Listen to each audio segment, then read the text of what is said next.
Hello, everyone. There we go. Look at that.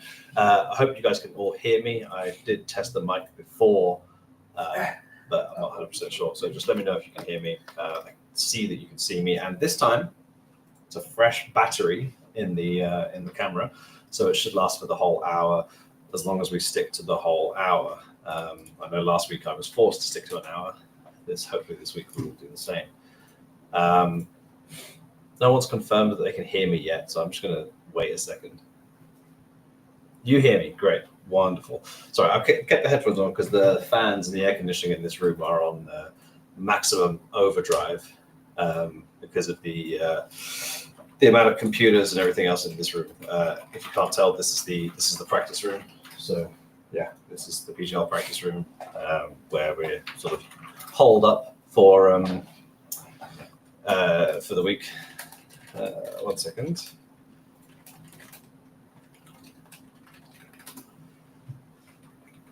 One second. Cool. Yeah. So this is the practice room. I can't move the camera around very easily, but yeah, as you can tell, everyone has gone out for the evening. Didn't want to force anyone to come be a guest tonight. They've gone out to enjoy themselves a little bit. I think they've had a drink or two. We had some steak dinner. We went out for some food, and then I think some of the guys have got to gamble their prize money away at the casino downstairs. So they've already spent their prize money potentially.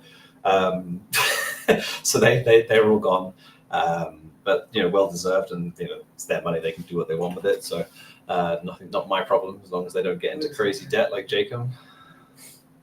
Yeah, in hindsight, maybe I shouldn't encourage it too much, but they're very responsible people, and as far as I'm aware, none of them have a gambling addiction, so we should be fine. Yeah, obviously a big week, a big day. I mean, last week, what we tuned in last week, we were halfway through Yala Compass, qualifier. So, we'd won 3 games. We just come off the Metasport game, and then we played 9 Pandas of Passion the next days, and obviously we won both games. Unfortunately, we didn't quite get the points we needed from that event, which was disappointing, but we knew it was a possibility. We were obviously desperately hoping that someone in North America could, who's sitting in the background. So Grim is still here. I did lie. Not everyone has gone. Grim is chilling with his, not chilling with his girlfriend, but he's playing some games with his girlfriend. And apparently Nick is still here. He left his phone charging, left his passport, which he needed to get to the casino. Never mind. So he's gone back to the casino now. Yes, Grim's over here.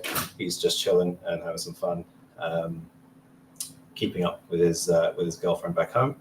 Anyway, back to where we were. Obviously, yeah, disappointing to not get the points we needed for the major. I can't confirm, obviously, that we didn't receive the invite directly to the major.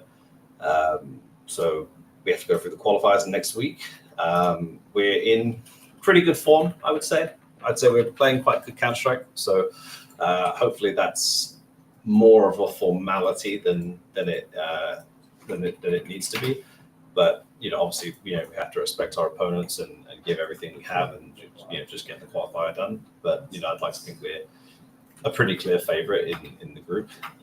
So yeah, qualifiers next week. And then, yeah, I mean, as I said, the whole point of the kind of the Yala Compass into Bucharest kind of situation was that obviously we got to have a small boot camp before PGL Bucharest, which we're at now. In hindsight, looking back now, it looks like a genius decision.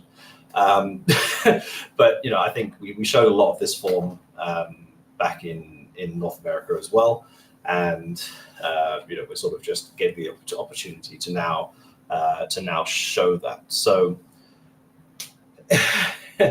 yeah.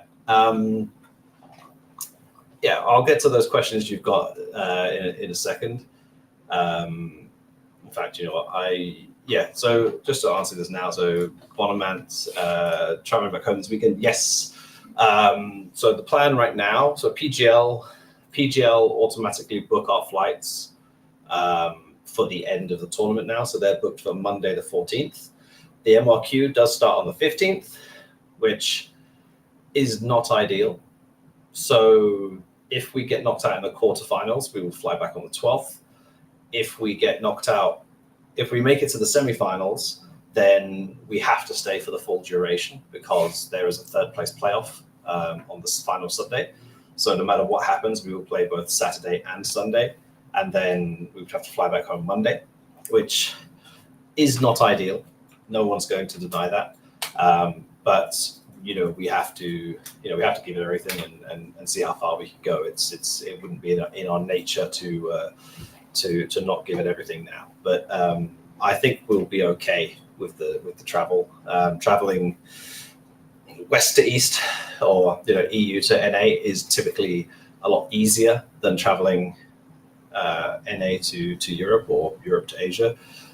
Just because of the way the time zones work, it's just easier to sort of adjust and be prepared, and you don't have to sleep on a flight, which means that you can adjust a bit easier. So yeah, the guys will be flying back as soon as we are out of the tournament, and it is possible. But yeah, because of the third place playoff, we would have to stay till the end if we make the semifinals. And I have no idea who we can play in the quarterfinals yet, so I don't know the likelihood of anything, so we can't really talk about that until tomorrow. Oh, the door's open. Johnny! You still streaming? The stream's just started, Johnny. Just started? Just started. Ah, fuck. I'm out of here. You're out of here, okay. What? Johnny, you can sit there if you want. I'm good. No, you don't have to talk. You can just sit there and use your PC if you want. Okay. Sorry. Yeah, Johnny does not want to be on the stream. It's his birthday. He's earned the right to not be on the stream. He hasn't got any anti-strat to do tonight, so he's having a night off. I think he just wanted to come chill. He's welcome to come chill by himself. It's not a problem. But yeah, so yeah, going back to the logistics of things. Yeah, obviously not ideal, but we'll make the best of it.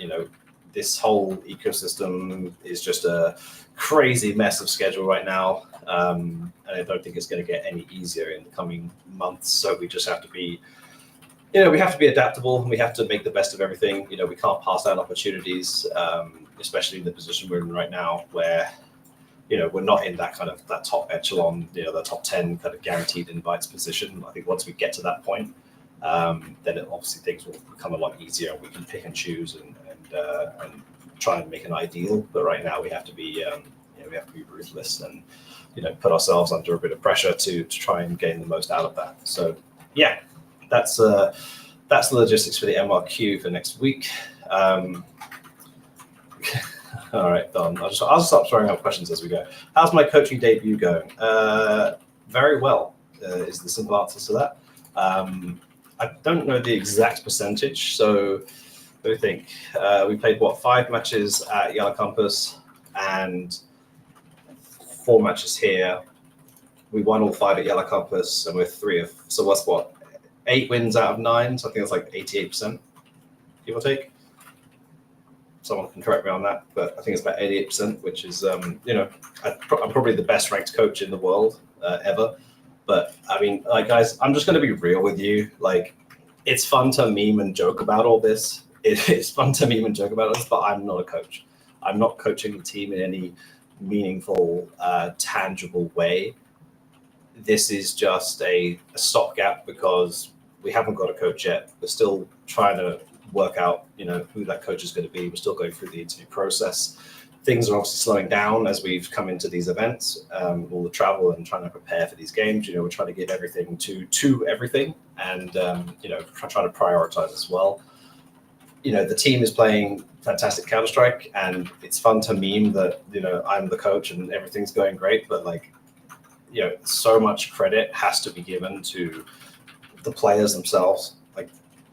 So much credit has to be given to the players themselves. JT especially has been doing so much more work on his side to prepare the tactical element of the game, but each player individually has also stepped up themselves and put in a lot more time and effort and has really worked on themselves. And I think that something that really needs to be said also is that the foundations of this team were set long time ago, and both TC and James IRL, so the coaching team from sort of the last year and a half, both deserve so much credit for everything they did to build this team up, to set the foundations, build the protocols, try and teach these players their way, their style, everything else.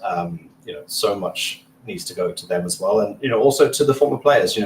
Both Floppy and Elige were both very vocal guys who had strong feelings about the game and how they wanted it to be played. And I think everyone has been very clear that when Elige joined the team, we took a step up and we learned a lot from him, and he brought a lot to the team. So I think that yes, we're doing extremely well sort of by ourselves and all alone, but so many of the foundations of this team were built by other people, and people who are much more qualified than I am to be coaching this team. So a lot of respect has to go to them, because I'm just sort of being fraudulent here and just stepping in because there's nobody else, and we can have someone behind us, so why not have someone behind us? But I haven't taken a single timeout in 4 matches that I could take a timeout in. I could talk during the entire Yellow Compass qualifier, so there was no need to take a timeout there. But yeah, I haven't taken a single timeout. I've spoken during a few of the timeouts the other coaches have taken, whether it just be like words of encouragement or just reminding people like what's on the page and just to look out for certain things. But there was a few times I wanted to take a timeout, but to be honest, like the players instantly came up with their own solutions, which some of them were the same solutions I was going to suggest, some of them were not, but the players came up with their own solutions, and that's really good to see. I think something that's extremely interesting about this whole process, and I just want to clarify, it is not an experiment, but it sort of in my mind has become a bit of an experiment to give us a better idea of understanding exactly what we do lack from a coach when we don't have a coach. Trying to understand like, do we need help with this specific thing more than this specific aspect? Because now we're feeling the hurt in a certain place, whereas we're not feeling the hurt in another area. So it's it's been a very thought-provoking exercise, even though it's not necessarily an ideal situation. So we need to try and take as many of the positives we can out of the situation. But to be completely realistic and honest with you, I'm not the long-term coach of this team. I never will be. I was never planned to be.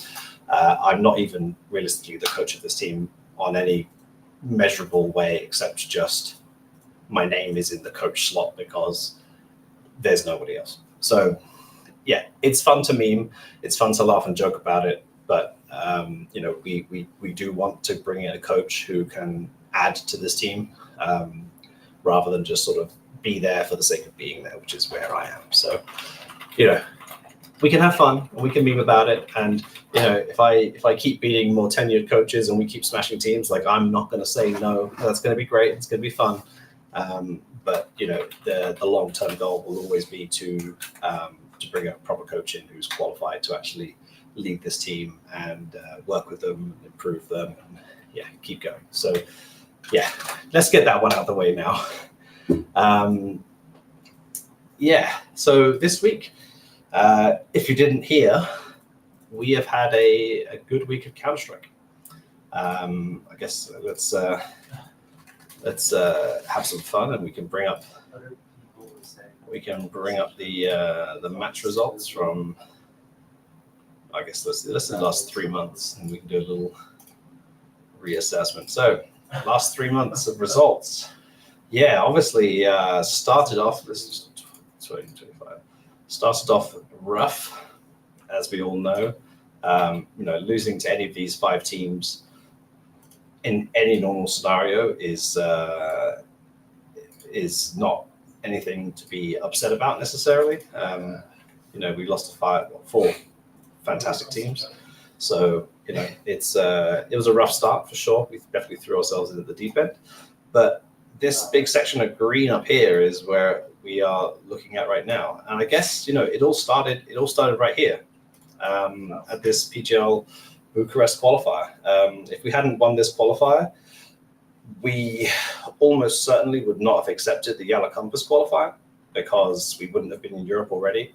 So the costs associated with attending this qualifier, knowing that even if we played that qualifier, we still maybe wouldn't have qualified for the major.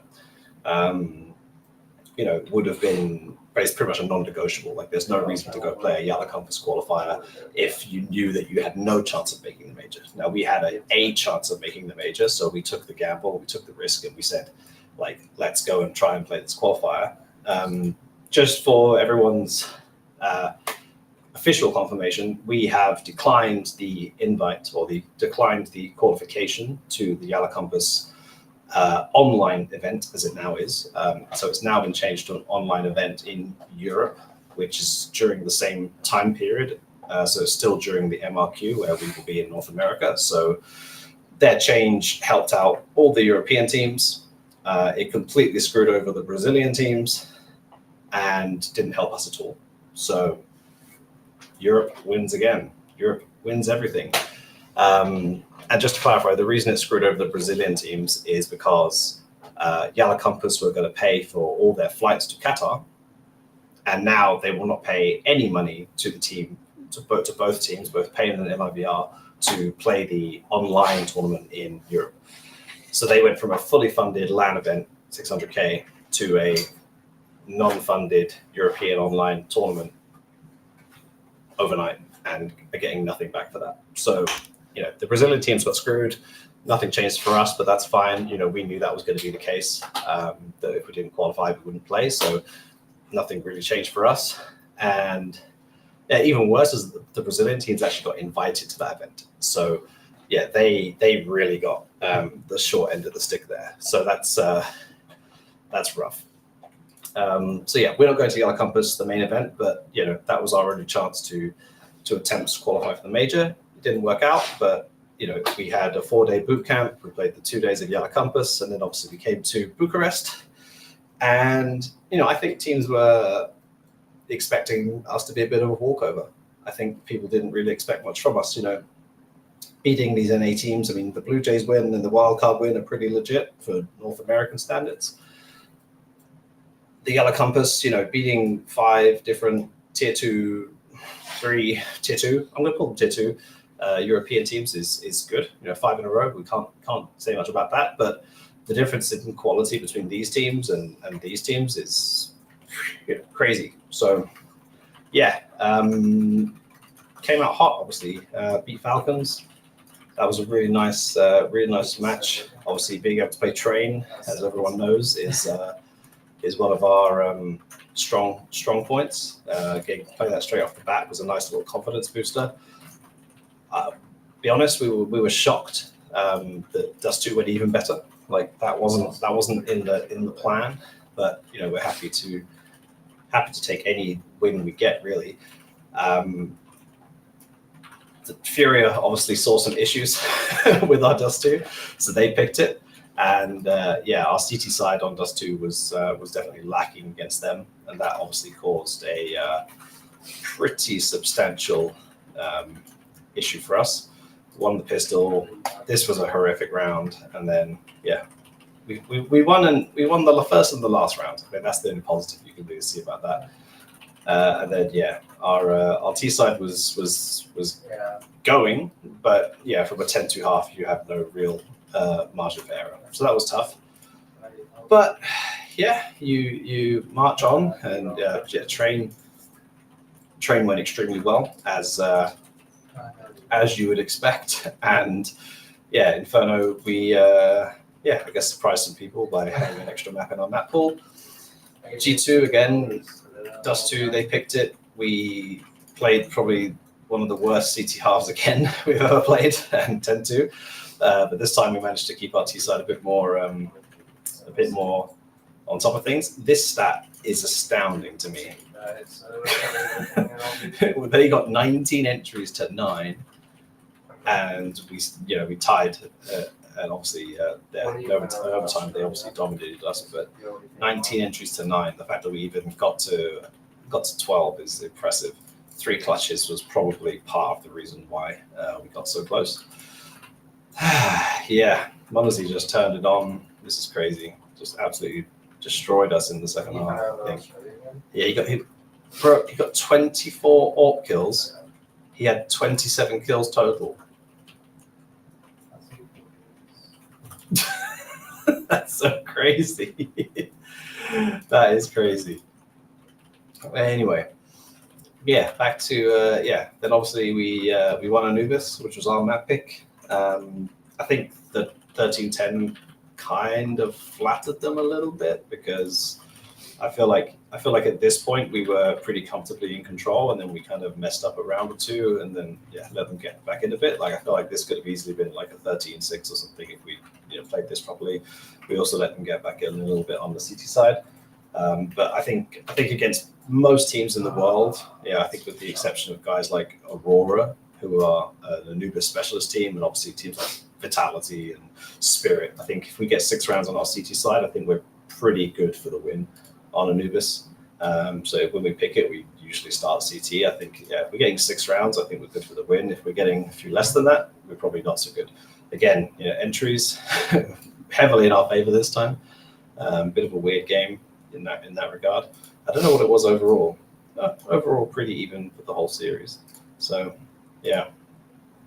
And then Ancient was another really close game. I think JT especially was having a really good game. Most first kills you can see here on Ancient. He was having a fantastic game in mid.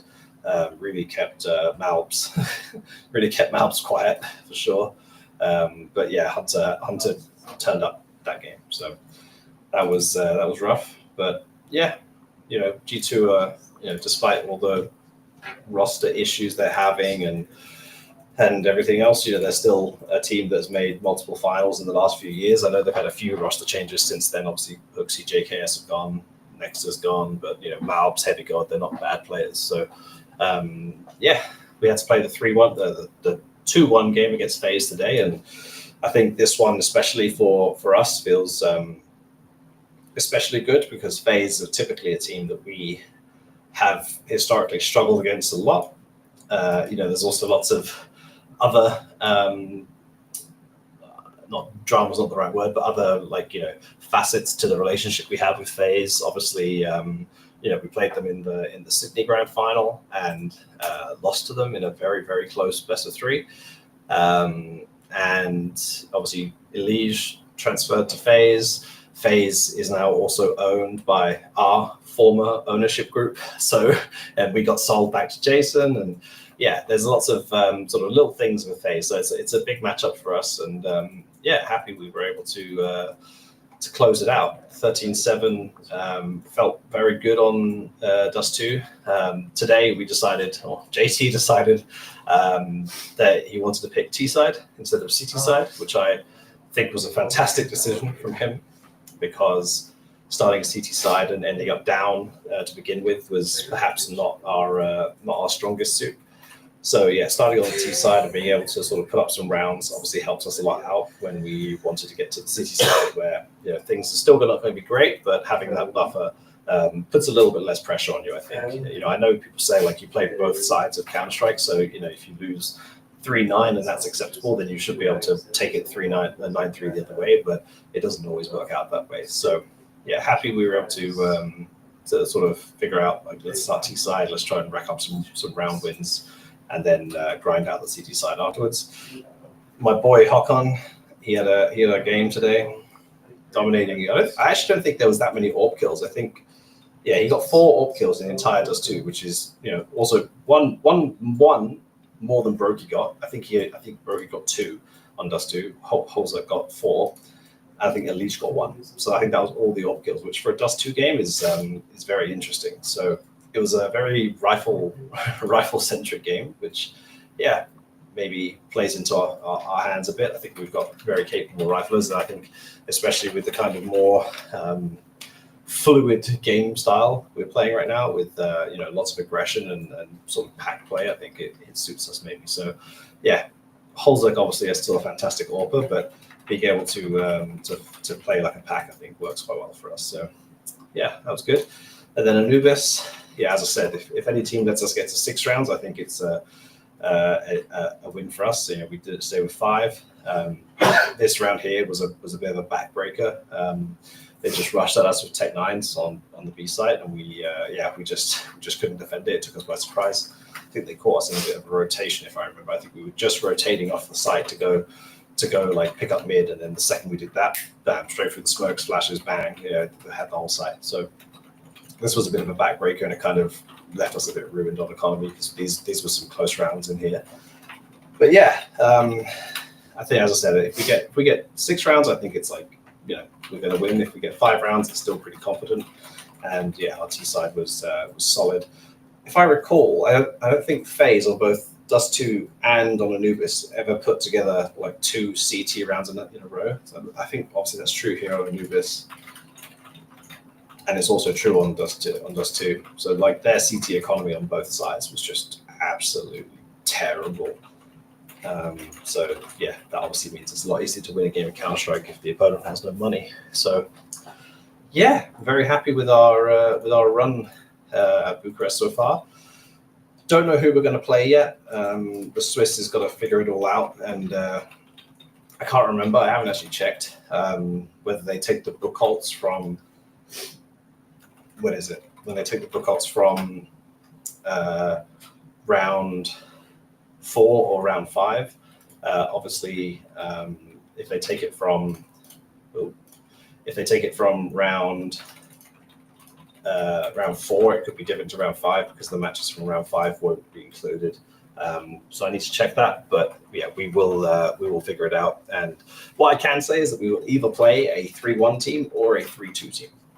That's the best I can say. So we will not play against either 3D Max or G2 at least until the semifinals. But beyond that, it could be anyone at this moment in time. So yeah, we'll just wait and see how the matches go tomorrow, and I'll build a little calculator so we can try and figure things out a bit earlier. But for the most part, we'll just sit and wait and see who we play and at what time we play. I hope they give us a late match. I hope they give us a nice evening match because I know because we're plus 1 hour on European time here. So I realize that when I do it that way, it's actually that way for you guys. But yeah, we're plus 1 hour on European time here. So yeah, it's 8 hours to Central, 7 to Eastern. So it must be 10 hours to Pacific. So I mean, yeah, any time slot that we're put in that's before like 5 p.m. is instantly bad. And then everything so far this week has been going extremely quickly. So like we've been scheduled to play at I think like 3 p.m. and we've started at like 1 p.m. before. So there's definitely some flexibility in what the schedule says versus what we actually end up playing. So I know that's been quite tough. Like I know people in our HQ have scheduled their clocks for 5 p.m. woken up and the match has been like almost over, or they've been like at the end of map 2. And this was actually something that I struggled with a lot. Weirdly, like back in 2018 when I worked with Astralis, or 2017, 28. I want to say 2017. There was an event in Sydney, and we had the same problem where Europe to Australia. We all planned to wake up and go to the office and like have breakfast together. And by the time we'd all woken up, the match had already finished. So we never got to watch the match. So I know that was something that I pushed quite heavily for. I mean, you know, conflict of interest aside, because I'll just put it out there. Obviously, I worked for Blast and Astralis at the same time, so conflict of interest is great. So, you know, while building the Blast circuit, one of the things that I felt very strongly about was that we had set time slots for matches, so that you knew, like, if there was a match scheduled for your team at 5 p.m., it was going to start no earlier than 5 p.m. And ESL, to their credit, at that time, due to whatever reason, you know, I like to think that part of that was us, you know, raising the point. They actually, to their credit, did end up changing all of their schedules over to the same system, and to this day actually still use that same system. And I will say that is one of the better things about playing a Blast. Better things about playing an ESL event is that actually you know that your shuttle is going to be at a certain time. You know that your matches aren't going to start before a certain time. It allows for much better preparation here, and just generally it's an all-around better system, if you ask me. We don't have that here. You know, there are good reasons why PGL and to some extent Blast don't use it. Blast do like a kind of in the middle system where like the first matches our like accelerated schedule, and then the later matches have a not quite the same locked-in system, but not fluid either. So Blast are kind of like a middle of the ground, middle of the road hybrid system. ESL is like fully locked, and PGL is fully fluid. And I would always go for the fully locked from a team perspective, just because you know that you can plan to eat at a certain time, you know you can plan to prepare at a certain time, that you're not just going to get suddenly like looking at the matches and realize like, oh, the first 2 matches were 2-0s and now we have to shuttle 2 hours earlier than we thought we did, and now we can't eat lunch, which is something that happened at the PGL Copenhagen RMR. The 2 matches before us went so quickly ahead of us that we actually didn't, the match started, we had to go set up for the match before the catering had opened. So we actually didn't get time to eat lunch before we set up and played.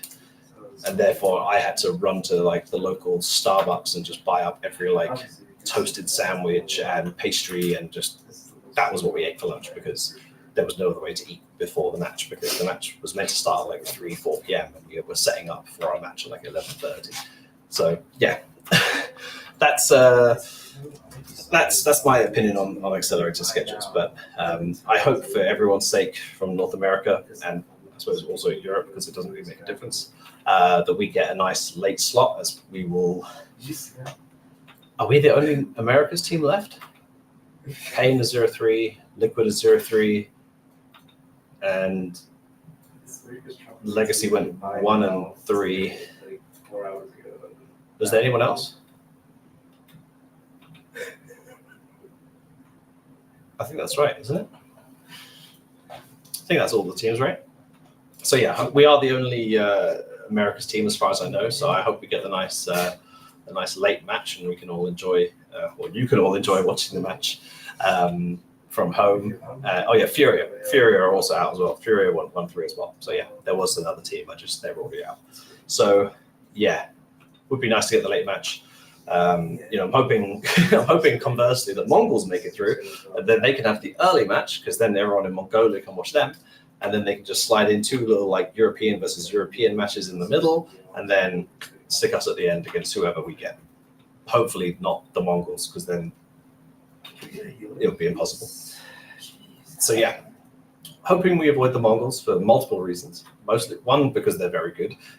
2, because the schedule would then be impossible for one of our fan bases. And, I think it would suck if both fan bases can't watch their team in the playoffs. So, yeah. Oh, are Rare Atom still in? No, Rare Atom out, right?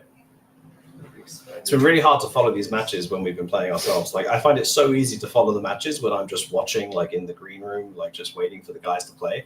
But when I'm actually like in the match, I feel like I tune out of everything. It's pretty crazy. Okay, Rare Atom also out. So, okay. So it must be all European teams and Mongols and us, I guess then. That's cool. Nice. Well, that's obviously good. I mean, let's, while we're here, we can take a quick look at the rankings, because I guess we've moved up a little bit now. So let's have a look. So where are we? So let's go to the invitation rankings for this month. Where are we at? Just so everyone can catch up with this. So these are the invitation rankings. So this does include the Yellow Compass qualifier. So we got to rank 20 from the Yellow Compass qualifier, ended up 18 points short of the direct major invite. Yeah, obviously, as I said, disappointed, but it is what it is. We will keep calm and carry on as we put on t-shirts in the UK. And then we can head over to what HLTV predicts as the current ranking. And yeah, we're up to 16 so far. Some big wins, like the Falcons win. Falcons are worth a lot of points. Beating G2 would have been really nice. That would have been an extremely nice one. But being FaZe and obviously the head-to-head matchup against Furia both negatively affected them and positively affected us. I think we overtook them the day we beat them. So yeah, we're up to 16th now, which is a very good place to be right about now. The only events left this month are the Yellow Compass online, but that won't be worth that much now. It's online. Melbourne and obviously like the Philadelphia is coming, which will be cool. And also, is it CCT Global Finals? CCT Global Finals is also happening. So there's a few events happening, but being in 16th is a good place to be. The next invite that goes out, I believe, is for Fisher Playground, which is after the tournament, after the player break. So we are now in the position where all the invites, as far as I'm aware, are for after the player break. So this is the event here, Fisher Playground, Belgrade, 450K. Takes place. I think technically this is actually taking place during the player break, because if you take the start of the player break from the end of the major, and then I think this is 3 weeks after the end of the major, which I would say is the player break still. I think it's like the start of the 4th week. So it goes there's week. I don't know if Americans work in week numbers. I don't know if even the UK works in week numbers, but I work in week numbers because I've lived in 2 countries now, both Germany and Denmark, that heavily use the week number system. So the playoffs of the major is in week 25. So week 26, 27, 28 are all player break. And then this is in week 29. So that would mean that if you wanted to play both the major and you make it to the finals, plus this Fisher event, that would be, you'd only get 3 weeks off. And typically the summer player break has been 5 weeks in some cases. So I would say it's in the player break. Whether we can afford to be picky, I don't know. But certainly having the opportunity to be at an event that is a LAN event and is actually placed in a really good position, because this is the only event post-major, only significant event post-major that actually provides points towards the August ranking update. And I guess that August ranking update is going to be quite significant. So as in significant in terms of invites. So this is a top 16 event. The top 16 teams will be invited. I would assume that many of the deep playoff expected teams, so your Vitalities, your Navis, G2s maybe, and those kind of guys, Mao Sports, some of those, I would expect that they would be conservative and not accept their invite. So it probably will trickle down to maybe top 20. But if we secure ourselves as the top 16 team going into May, then we're guaranteed an invite.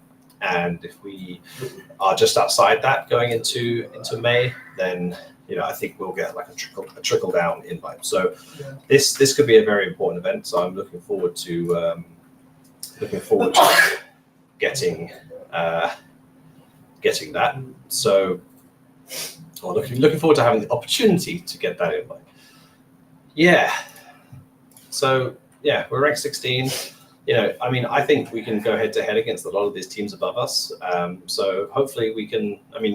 Technically, I think we can play Game Allegiant in the playoffs. I think VP are still in, so they could be a playoff opponent. They're both eliminated. Astralis are still in, so they could be a playoff opponent. So, easily any of these 3 teams could easily be a playoff opponent. Falcons are still in, they could be a playoffs opponent in quarterfinals.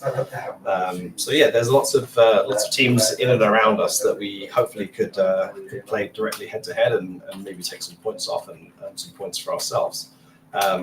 We're in a good place right now, which I think Jason will agree. I think he's been mentioning it as well. Like, we look like a completely different team to the one that played a month ago, just over a month ago in Katowice or in Cluj. And I think that we used our time very well. I think that's the best way I can put it. Everyone's been working hard, and I think that we knew that the 2 new guys would take a bit of time to bed in and get up to speed on sort of the differences between tier 2, 3 North American Counter-Strike and tier 1 LAN international Counter-Strike. We knew that was going to take some time, but also I think everyone staying over from the old team, so JT, Grim, Holzek, I think they also need time to adjust to the new world order, so to speak, and understand their place within the new team and how things are going to work, and lots of synergy to build up, and synergy, that's a great word, synergy. Lots of synergies to build. I sound like I'm in a marketing presentation at some sort of corporation, but yeah, there was a lot to figure out. I think in all honesty, the first events just came too quickly for us. We just didn't have the time to build in all those fundamentals to fully figure out how we wanted to play, and have everyone on the same page, and have everyone playing at like a high level when they're still trying to figure things out. So I don't want to say that we're going to be absolute world beaters and going head to head with everyone immediately at every event we play in the future, because things will take some time to solidify and be consistent. I think being consistent is the hardest thing in Counter-Strike. I think it's very easy to be good and very easy to play competitively, but to be consistently competitive, I think is the next step. So yeah, we need to take that next step, and teams are obviously going to start looking at us and being like, hey, we need to pay attention to what Complexity are doing, because clearly something's working. And as soon as they start to figure that out, the matches might start to get a lot more hard. That's the worst English. I speak English as a native, and that's terrible. I'm very tired. I've been up very early today, and last night, and it's been a bit a rough week. I'll be honest. It's a lot of work, but we make it work. So yeah, hopefully we can build that consistency in the next few weeks.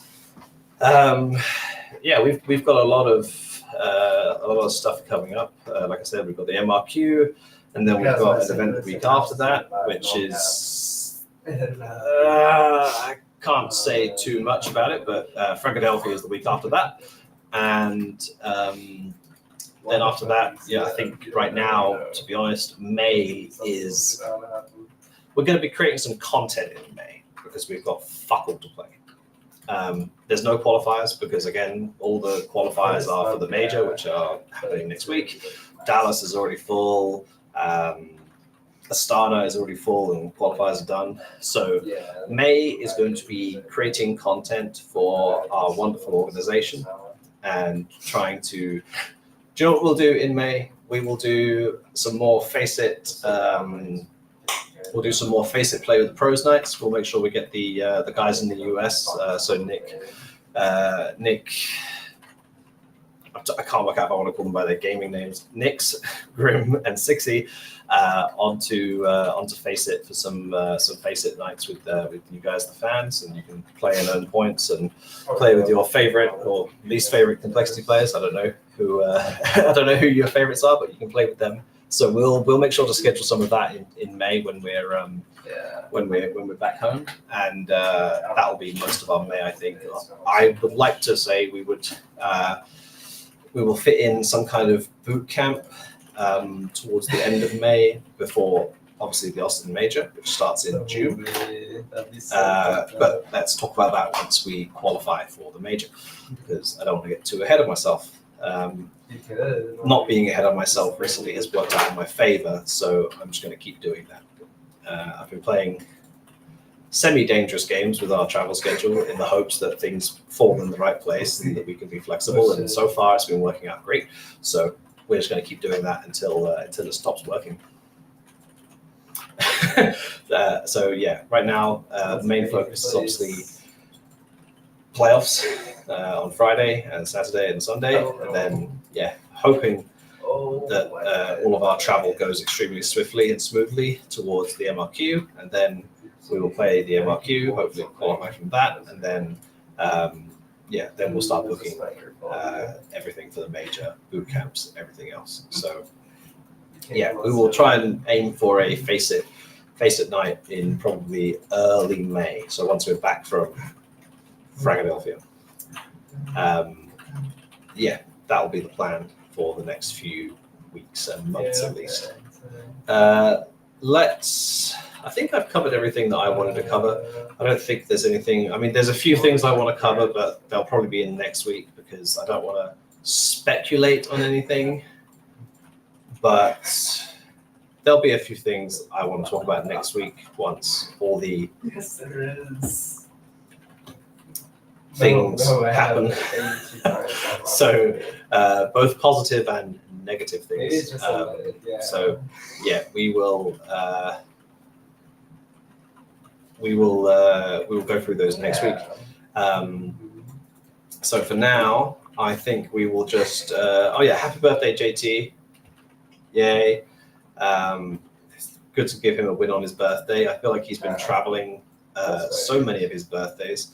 So look, so yeah, today he played. What did he do last year? Last year on the 9th of April, we were cracking in NA, so he can't complain about that because he was in NA. What were we doing the year before that? The year before that, we were at the RMR in Mexico. Looks like, yeah, we were at the RMR in Mexico. So we may have qualified for the major on his last on his birthday in 2023, and in 2022, I distinctly remember being also here in Bucharest, and yeah, we traveled to Bucharest on his birthday in April 2022. So yeah, he's qualified for a major. He's gone to Bucharest to the RMR to qualify for a major, and now he's here winning Swiss matches to qualify for playoffs for PGL Bucharest. So JC seems to have a good birthday. So yeah, we'll try and schedule. Can every TO please schedule something nice for April 9th next year? What is scheduled for April 9th next year? April 9th next year looks like it is a PGL event again. Yeah, it's a PGL. It's the second PGL event next year. So we're going to probably be back here next year. Right, let's. Oh no, Jason, there's definitely drama. There's definitely drama. I just can't announce it yet. There's both good news and drama, and I just can't announce either of them yet. But yeah, we've got some good news. There'll be some drama. There'll be lots of things to talk about next week. Where am I next week? Am I just at home? Oh, next week is the MRQ. We'll have the MRQ next week on Wednesday. So depending on when the matches are, we may have to reschedule next week. If there are early matches, I can see that it's going to be 2 p.m. Central when the show will go live next week. That might be during the matches. So we'll have to just put a pin in that for now until we find out the schedule. So now we'll just go to some questions for the next. I mean, I've got 10 minutes of the hour left. Everyone else who's been here the previous weeks will know that I never stick to the hour. So just throw some questions out and we will go from there. So I'm just going to scroll back up a tiny bit and try and knock off some of these early ones. First one, do you have any info about Yellow Compass? Yes, I covered this earlier in the show.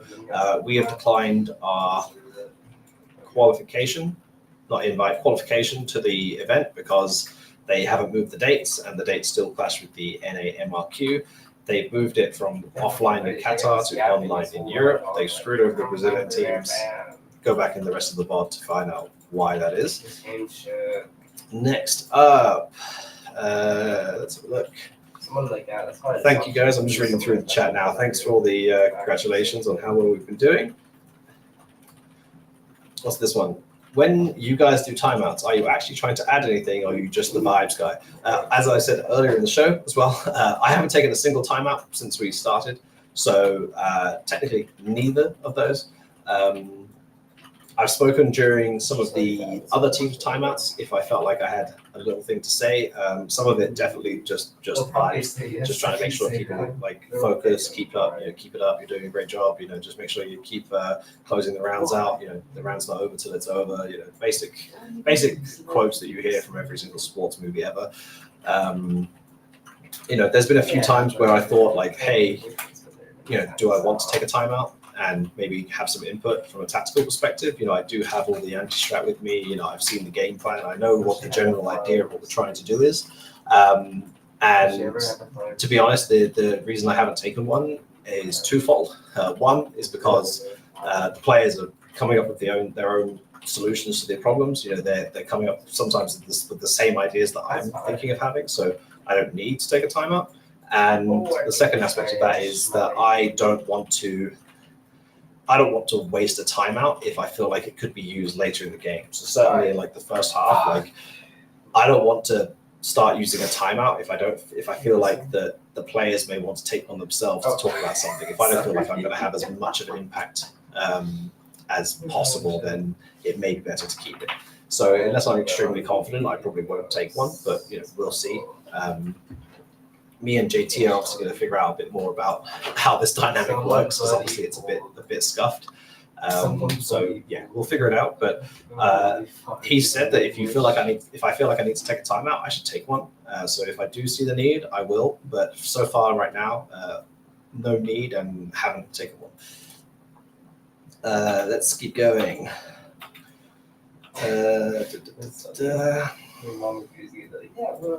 More thanks. Yeah, thanks everyone for supporting us. You're doing really good. That's great.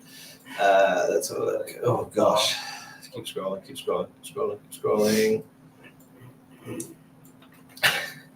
That's good. Have I been watching any more sports movies to add to a motivation vault? No, I would say I've been watching more sports movies. I mean, I've watched a lot of sports movies in the past, so I wouldn't say I've been watching more sports movies. I'm trying to think what my favorite sports movie of all time would be. I think sports movies are generally done very well by Americans. Like, there's lots of good American sports movies. Like, there's not that many. Nick apparently likes that. My favorite Florida man, he likes that. Yeah, so just to answer the question, guys, I can see the questions from every platform. So if you're typing on YouTube, Twitch, I think even Twitter also allows me to see. So I should be able to see all your questions. So if I've missed it, just write it again, and I will try and catch it. But yeah, generally, I think American sports movies are generally better. I think I'm torn between two. I would say Remember the Titans and Any Given Sunday are probably my two favorites. They may not be super deep, and like, just for the record, like I don't like basketball, and I don't like baseball, and I don't really know hockey. So I like American football. So that would be the only one. So I probably picked the two most generic American football sports movies there are, but I like them. That was the question. Let's have a look. Who's covering the bar tab? The players. Anything with alcohol, the players cover. I cover food, they cover alcohol. That's the deal. Well, I say I cover. Jason covers food, I cover alcohol. No, wait. Other way around. I don't cover the alcohol. The players cover the alcohol. Jason covers the food. I put myself in a big position there to cover their whole bar bill, which is a very dangerous game. Yeah. Here we go. What do I think has been going right this time around? Nothing specific, I would say. More just, everyone just being in a better place in terms, not like mentally, but like in terms of their progression in the game, the style that they want to play. And I think it's just a matter of time, really. I think time is the main thing we needed to sort of get over the hump that we had before. And I still stand by the fact that I don't think we were playing that terribly at the start of the year. I think we played some extremely good opponents who we were not ready for, and that compounded with not being ready obviously caused us a lot of issues. So I think now we've had that time to sort of gel a bit more as a team and develop in our individual roles. And yeah, I think time was the main factor, really. I don't think there was anything else other than that truly changed our fortunes. Wow. Jason's copy pasted this very kindly from. I'm going to be honest. I'm not going to even try and pronounce your name. I'm just not. With you behind the team, what improvements have you seen from the team from the beginning of the year to now? So that's a loaded question, because you're implying that me being behind the team has led to those improvements, which I do not believe to be the case. I think that the primary reason the players have improved again is time, and also to some extent perhaps the natural requirement, I guess you could say is the word, for the players to sort of work on their own individual level and individual game more now that we don't have a coach. So I think that everyone has actually has sort of recognized the situation and taken that step up, which has obviously benefited everyone individually and also as a team. So yeah, I think it's a combination of everything, really. But it's certainly nothing to do with me being behind the team as much as it is about time and not having a coach, which I suppose is me being behind the team. But yeah. Next up, what hair products do you use for your hair? Interesting question you asked this, Michael, because it's this thing right here, which, as you'll see, has no label because I'm a fidgeter, and the thing that I've been fidgeting with under here has been this, and I've been ripping the label off, which I've suddenly found out, weirdly, was double labeled. So it had 2 labels on it. So I don't know if I got like a unicorn version or if they had to like update the product and they changed it. But anyway, yeah, I've been fiddling with this. It is the most generic Burt and Burt Barber's matte hair styling paste, which I bought from some random shop in Denmark and have hardly used. So yeah, it's matte. I don't like having shiny hair, so it's matte finish, but it still makes my hair shiny anyway because I have incredibly good hair genetics. Just the style aside, I have very good hair genetics, like super thick. It just grows like crazy. So lucky me. So I try not to have it too shiny and like a matte paste. It's whatever that is. I don't really put too much thought into it at all. I guess the only other thing is obviously, yeah, I've got a bit of a dome at the moment. So I use some kind of water-based moisturizer for my head. That's about it.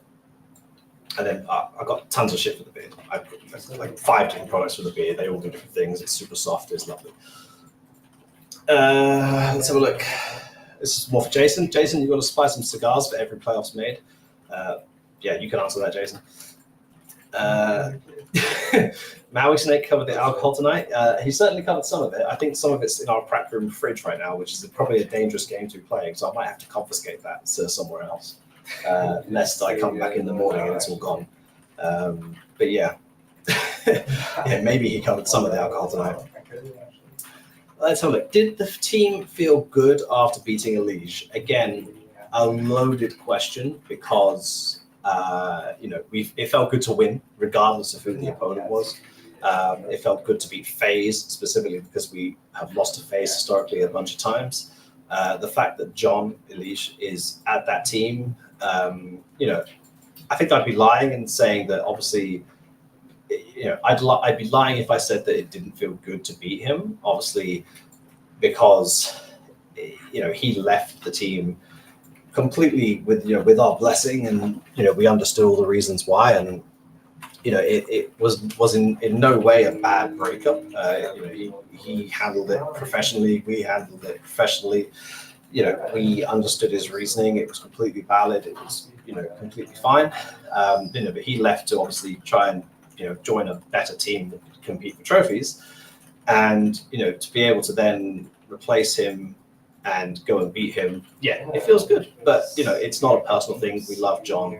Everything is, we're all friends. I know JT and Elige spend some time together now. They've obviously both moved to Europe. They're both living, I think, pretty close to each other in Warsaw. So, we're good friends with John, and we wish him all the best. And we certainly don't wish any ill will towards him.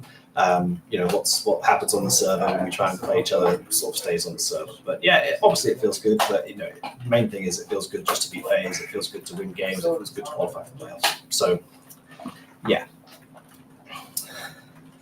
Would I allow 1 beer before a game to Danny to calm the nerves? No. The answer to that is no. I have a very, very clear alcohol and drug policy.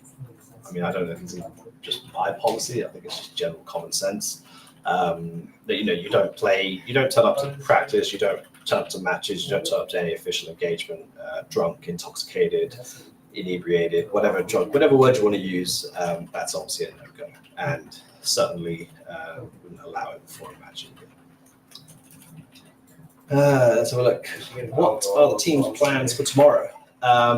So we're having, I think we're starting a bit later tomorrow. We're doing a sort of an afternoon scrim day. So we booked in some scrims for tomorrow. We're trying to just get a bit more reps. I think the main thing that's been helping us recently actually is a lot of reps. We've been practicing a lot, so get some more reps in for tomorrow. Try and work on some of the things we've been working on the last few weeks, both on maps we played so far this week and some other maps, just to make sure we're as rounded as possible. And I think there'll be a little bit of review, but we don't want to look too much into the review right now because we will have the time to do that later. I think for now we just sort of want to keep riding the wave, keep figuring things out as we go, and go from there. So we've got a bit of a later start tomorrow, which I think is necessary. One, for our sleep schedules, because when you have these matches and you don't find out because of the swish, you don't find out who you play until like 9 o'clock. And then you find out that your shuttle leaves in 13 hours at 10 o'clock.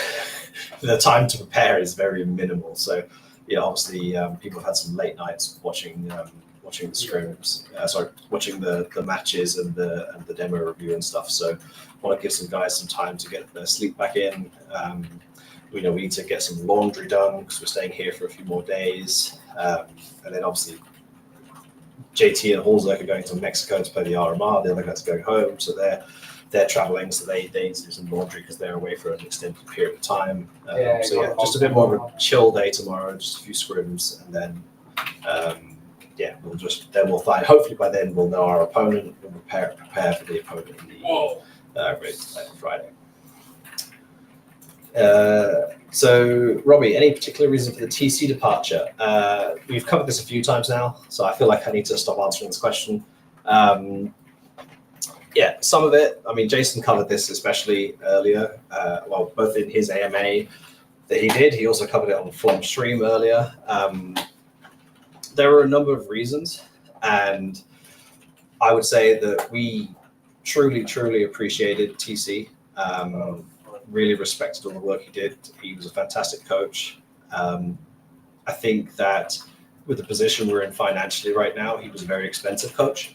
And, I think we saw an opportunity perhaps, especially with the fact that JT and TC have worked together for like 8 years. They've never had another partner, so to speak. We saw an opportunity where we could perhaps find another coach who could maybe bring in some fresh perspectives. We could also sort of try and manage our financials a bit more sustainably and try and sort of bring ourselves into a more manageable financial position as well. So a bit of everything really, but I would say it's certainly not performance related. TC was a fantastic coach. Everyone who has worked with him has been extremely happy with his work. I think the opportunity to bring in some fresh faces, or bring in a fresh face and some fresh perspectives, outweighed a lot of that goodwill despite that. So really, really love TC. I think he set up a lot of the foundations, if not all of the foundations, for the success we're having this week. So I think that if you look back at this team and how it's developed over the past few years, he has a lot of credit due there as well. So we love TC. Looking forward to see how he learns Ukrainian.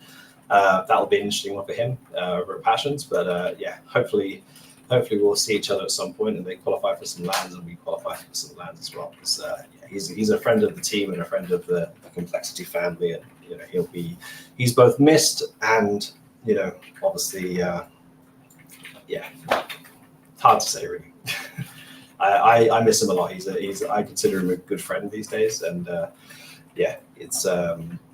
he's definitely been missed around the team. You can tell the smiley vibes. I mean, obviously we're happy right now, but he's a guy who bit of a glue for the team, and battery exhausted. Right, I knew this would happen. This is why you stick to a 1 hour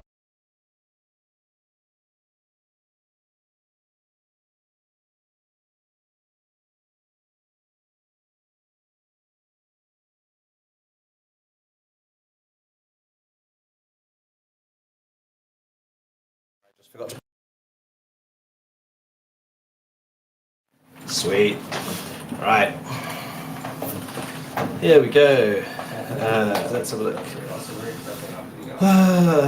Questions. We're going to start wrapping it up soon. Is there any more questions? 8 minutes? Oh. That's so good. Apparently my audio went out when the camera cut. Is that true?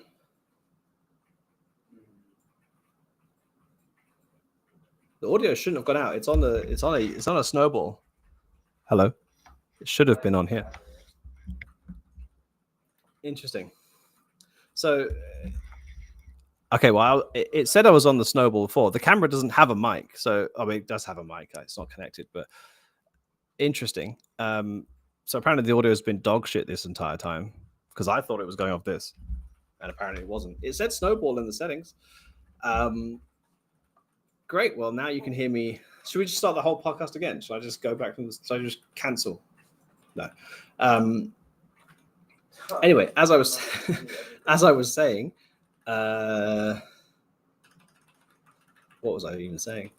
Yeah, the reason you keep a podcast to exactly 1 hour when you're running off a Camry battery is that's how long the battery lasts, apparently.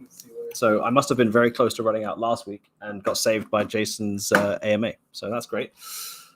Let's have a look, see any more questions. Robbie, I'm guessing now you find yourself providing information in the coaching role or letting JT sort of take charge. JT has final say on anything pretty much. I'm going to be honest, I'm not qualified to be a Counter-Strike coach. I am not a Counter-Strike coach. I'm not going to pretend that I am anything other than the GM manager of this team. I try and provide benefits where I can and support JT in everything he does, but certainly he is taking the majority of the weight in this regard, and I can't wait for the day where we hire a coach and alleviate Johnny of that additional burden, because while he's doing a fantastic job, he needs obviously someone to share the load with. So yeah, next question, Blue Magician 35. Biggest challenge of transitioning into the coaching role for the last few weeks. The biggest challenge has been trying to avoid everyone realizing that I'm a complete fraud. There's nothing else to it, really. As I said, I wouldn't say I've transitioned into the coaching role as much as I am the coach by default. I provide value where I can, but I'm certainly not coaching the team. So yeah, we'll see. If I'm still coaching the team in like a month because we can't find a coach, then maybe if we're still winning, maybe I'll go full time. But as I said, I'm not a coach. I'm not taking the role of a coach. I'm just the guy standing behind them for now. Looks like all these next messages were all the camera dying, so that was great. Wow, yeah, oh yeah, that's yeah. Well, yeah, you guys really found that funny, didn't you? Wait, you have a good mic? Yeah, I have a good mic. I thought I was on it the whole time. It said snowball in my settings. It's even the default. It says default microphone snowball. I don't know. Oh wow, you fixed the sound. Yeah, okay. Restream bug. Yeah, maybe it's a restream bug. We don't hear the AC in the room. Oh my god. So the audio has been terrible for the entire time. That's great. Okay, next question. In the search for a new coach, are you looking at NA coaches or foreign coaches currently? Both is the answer. We're looking for the best coach for the job. If that person is North American, that person is North American. If that person is European, that person is European. Obviously, we had a South African coach before, so we're Mr. Worldwide over here. I think that like I said, the best person for the job will get the role. I think that one of the things that is becoming very interesting as we sort of proceed more and more without a coach is JT and I, especially JT and I, are beginning to figure out more what that coach is, as in what role they need to fulfill. Because not having a coach makes it much more obvious where we feel we are lacking a coach. So yeah, it's almost like a unintentional experiment into the sort of the job description. We're pretty deep into some of these interviews now. So the more this goes on, the more we figure out exactly what it is that we want from a coach. So quite happy in a way that we're getting this opportunity to experience this. But yeah, I think there are many benefits to having, obviously a European coach in terms of, they may be more up to date with the meta. If they're active in the European scene, they can, perhaps have, more of an insight into things that are going on. But I think for a coach, the region doesn't matter as much because it's not like you're playing. It's not like the level of competition for you to watch matches and understand the meta is different in the different regions. So I think that it just goes to the person who is the biggest, who's the best for the role. Let's have a look. Who do you think will make it through the NAMRQ, and what do you think of the competition? This is a good question. Halzak, Hakan, just be aware that your screen is. So if you could just keep all the, thanks. All right. I suppose while we're here, since we can, maybe we can look at. Hold on. Do they still have it? They do, right? Yeah, cool. So let's share this. Oh, there's Danny. Danny was on last week, so he's not allowed on.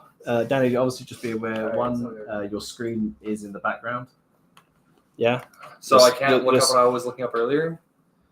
I don't know what you're looking up earlier, Dave, but your screen's in the background, so just be aware. Yeah, that's fine. And obviously try and keep your belligerent rants to a minimum. I will. Thank you. You know that Anyway, the rankings. So how's the best way to do this? I can't really draw on this. So let's do this. Let's take a screenshot of it, and then let's share that screenshot. Look at this. Oh my God. We are full on high tech. Can I share that? Can I share the snipping tool? I can't share the snipping tool, can I? Oh, okay. Paint. Here we go. Right. We are going full ghetto mode on this. Can I not share paint? Oh, I can share paint. Right? Yeah, okay, cool. Right, here we go. So these are the rankings. So the groups are... Oh, that just moves it. Can I haven't used paint in years. Can I draw with this? Yeah, so these are the groups. So those are the two groups. And the teams that play each other are these two. Oh. And these two. Ooh. You see that? Does that make sense? So it's 1v3 and 2v4 in each group play each other. That's the initial matchups. So yeah, I mean, I think in the first matches, I think all the favorites, so all four of these guys, should probably win their first matches. And then you've got Wildcard versus Energy. Oh God, that is terrible. Wildcard versus Energy and Complexity versus Blue Jays. And I think I'd like to say that we're, a pretty heavy favorite in that. I think this match could be extremely close. Just want to clarify one thing. There we go. Right. Fuzzy. There we go. Cool. But yeah, I think we and one of Wildcard or Energy should qualify through the groups, and then after the initial matchups, they do they play the elimination game. So the bottom team of both group goes out, and then after that, the second place from Group A will play the third place from Group B, And likewise, the third place Group A will play the second place Group B, and then the winners of those matches will play each other. And I mean, that could easily be Energy, Blue Jays. I think Getting Info are quite good. I think Marsborn could upset someone. Like any one of these four teams could probably take it. I have a feeling, unfortunately, that I don't think Nouns will have quite enough to get through all those matches. So I worry for Nouns quite a bit. I hope they prove me wrong. I love the guys over at Nouns. I love Peyton and Rush, and mostly those two. Those are the two guys I've had most of the experience with. So I hope they do well. But I have a feeling this week that they're not going to do so well. So we will see. What's next? Any funny moments with the team happen at this event? I don't think so. I don't really think there's been too many funny moments. I mean, there's been some funny moments in game. Watching Danny get unscoped by Brokey today was hilarious. Danny loved that. He wants to come say something. He's going to join the chat. But yeah, I think there's been too many funny moments. I mean, we're a funny bunch of guys, but I don't think there's been too many crazy things happening. I think we've just been focusing on the Counter-Strike. As you can see, Holzerk is grinding out the Counter-Strike right now. You also can't see, but Nick is also watching, doing VOD review. Mike is still playing World of Warcraft with his girlfriend, but that's fair. And Danny, what are you doing? No, I'm just. Oh, Danny's watching me. Okay, cool. Let's have a look. Oh god. Okay, you guys are way behind. Hold on. Well, Blue Jays just changed out their best player. I mean, I don't know too much about that. Blue Jays gave us a good game in the Bucharest qualifier. I don't personally know the reasons why they made the change. I'm sure there is a good reason why they made the change, but I don't know too much about it. It's not really my issue. We go out and treat every opponent the same way no matter what. We try and beat them. We give them the utmost respect. So whatever roster they turn up on the server with, we will try and play against. Let's have a look.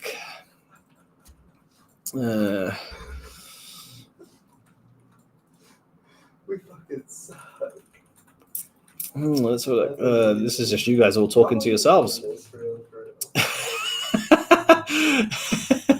Okay, so Danny said it now. Nick's not listening, so it's fine. Nick missed his flight. Yeah, Nick missed his flight. I mean, he tweeted about that, so that's on him. So this is public knowledge now. Yeah, so Nick texts me on the travel day and just says, "Graham, I fucked up." And I was like, "What do you mean you fucked up?"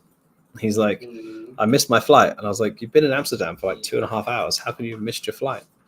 He was connecting via Amsterdam to come to Bucharest. And just to give some context here, Nick is this is Nick's second time outside of the US. So he only got his first passport at the end of last year to go to Laundersland, which he ended up not going to. So the first time he ever traveled outside of the US was earlier in the year to our boot camp Katowice, Bucharest home. So Nick's not the most experienced traveler in the world. And yeah, he looked at his boarding pass, he looked at the board, and he saw the time on the board, and he saw the time on the boarding pass, and he just thought, that's the boarding time. And it was the takeoff time. So basically, he went out to get a sandwich, came back to the gate, and the flight was in the air. So yeah, Nick missed his flight, which in hindsight was very stressful for everyone involved. And Nick did lose a bit of money flying himself around Europe to get to where he needed to be. Thankfully, he saved himself like $1,500 to $2,000 by qualifying to the playoffs, because it meant that he gets a free flight home now, because PGL had to book a new flight or rebook a flight. And that came at no cost to us, so that's great. And Nick learned a valuable, very valuable life lesson about flying, that he will never make that mistake again. So, yeah. Let's have a look.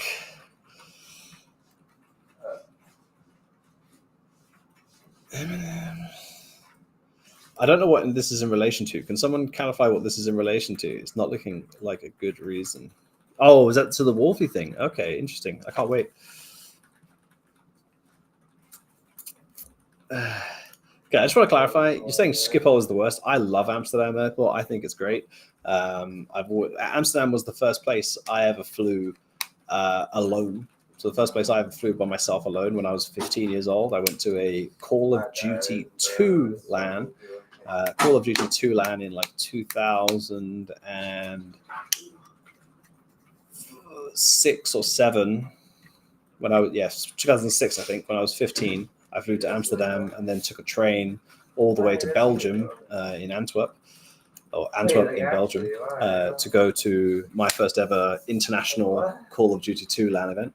And yeah, I love Amsterdam Schiphol Airport. The KLM Crown Lounge in both the international, so the international and the Schengen, is lovely. I love the lounges there. Some of the best lounges I've been to in Europe. So no complaints about Amsterdam Schiphol Airport at all. Now this is a fact. This is a fact. Charles de Gaulle, but it's only a fact for the donut-shaped airport one. The Air France terminal, like the 2E2F, Air France 2E2F is great. The one donut terminal is horrific. What was my best map in Call of Duty 2? Dawnville. Dawnville was my best map in both Call of Duty 1 and Call of Duty 2. Not necessarily my favorite map, but certainly my best map. I think my favorite map in Call of Duty 1 was Peaks, which was very rarely played, but Peaks was a great map in Call of Duty 1, in my opinion. And Call of Duty 2, I mean, is it boring if I just say Toujane because it was hilarious to like jump around on the rooftops with a Car 98K? Something like that. That's not true on so many classes, actually. I can't believe I just got this. Right. Well, that is the end of all the questions. So I've overstayed my welcome by about 23 minutes, minus 2-3 minutes of fixing. Minus 2-3 minutes of fixing my camera and my microphone, apparently. So yeah, 1 hour of shitty audio and 20 minutes of great questions with great audio. Okay, Paddy Slay, one more question. Favorite competitive game outside of CS? Is this to play or is this to watch?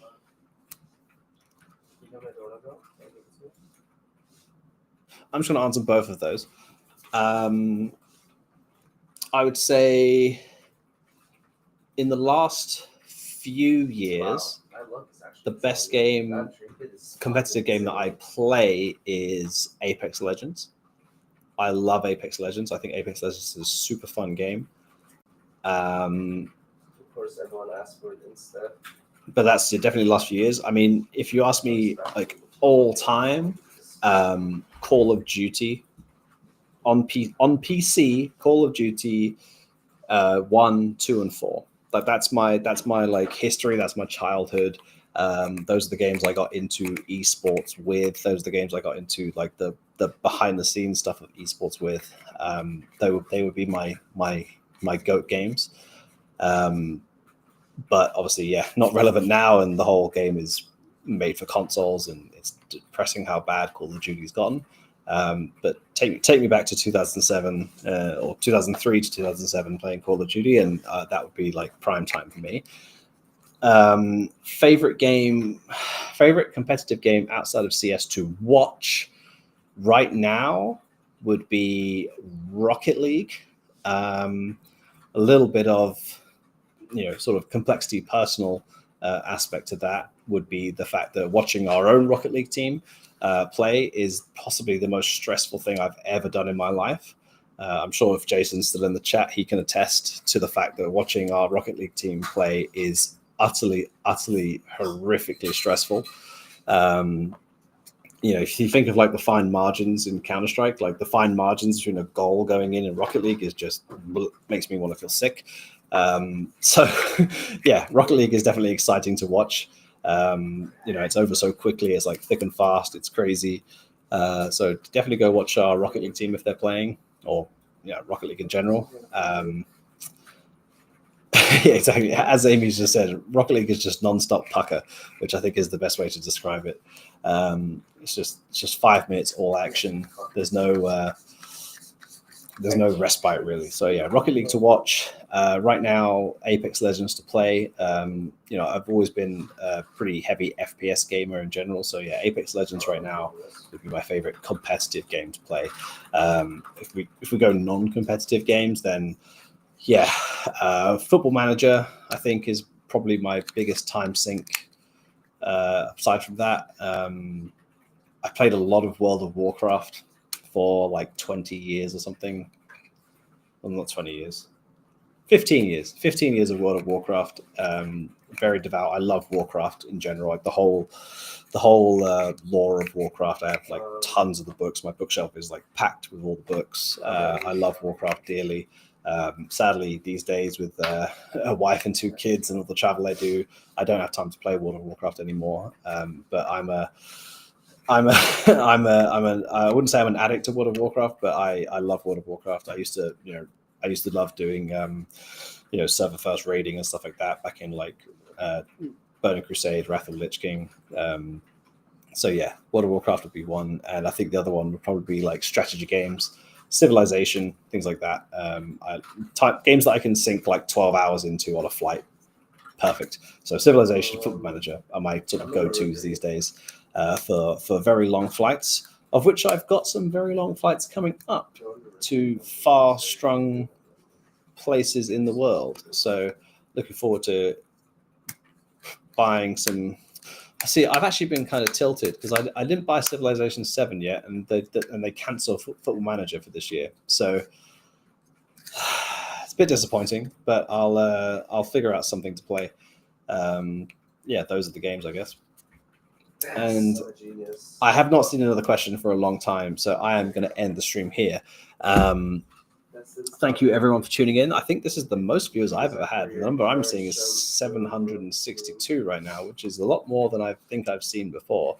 So thank you everyone for tuning in. Hope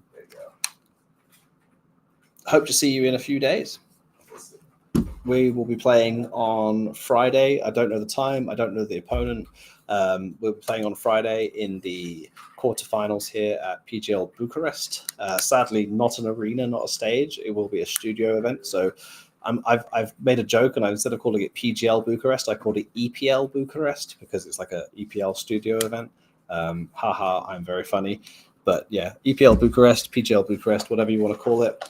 It's still a top 8 tier 1 event. So we take those, and yeah, we'll be playing in the quarterfinals in 2 days. Thank you guys for all your support as always. It's really appreciated. It's nice to see the numbers on this show growing. I can't believe that you all want to sit here and let me yap for an hour and a half or 2 hours, especially when I've been using a trash mic for the first hour. Like, that's impressive. So thank you all. And yeah, as always, shop.col.gg. Do we even sell this one anymore? I got so much merch with the star logo, but I'm trying desperately not to wear it. So I don't even know if we're still selling these. We are still selling these. So shop.col.gg. Go and buy yourself some wonderful merch. Usually there's a QR code in the corner. Hey, there's the QR code. Oh wow, did we not have that the whole time? QR code in the corner. That's for the Discord. Does it rotate to shop.col.gg? Is there like a thing that pops up? I can't remember. Something pops up somewhere. Anyway, yeah, go to there, scan the QR code, go to our Complexity Discord. I'm active in there daily, hourly, by the minute. I like to talk to you guys. I like to discuss goings on in the scene. You sort of get like a week-long podcast in the Discord, so you can just go there and ask me anything and whatever. It's all good. We love to have our fans interact with us. And I will see you guys. As I said, I don't know the schedule for next week yet for the MRQ, so I don't know if we will stick to the 9 p.m. European time slot. So we'll announce that closer to the time when we have our schedule. Yeah, have a great week, everyone, and we will try and make our way towards the finals this week. Thank you very much, and have a great evening. Evening for most of you. It's almost midnight here because I'm +1 hour to what I normally am on. So have a great evening, everyone. If you're in the US, go to bed. If you're in Europe, and we will hopefully make it to the finals or semifinals or third place playoff, or we might just go home early and get some rest before the MRQ. Thank you all for your time.